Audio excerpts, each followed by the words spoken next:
Hey guys, in this video, I'm going to show you how to complete the Spire of Clockwork in Crimson Desert. First things first, head to this side of the map. The Spire of Clockwork is on the northeast of the Demonis region in the Breezeblown Knoll. Keep in mind that you do need to complete Chapter 8 before you can access this spire. The last mission of Chapter 8 drops the key to open the doors for it. Now once you're here, make your way inside the spire. What you'll want to do is cling on to this lever to activate the lower half of the spire.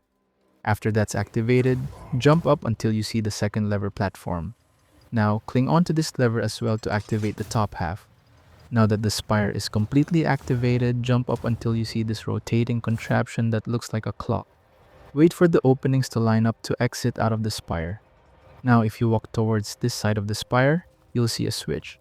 Pressing the first button will take you to the top part of the spire, which also has the entrance for the Riddle Square Island. And that's how to complete the Spire of Clockwork in Crimson Desert. Thank you so much for watching.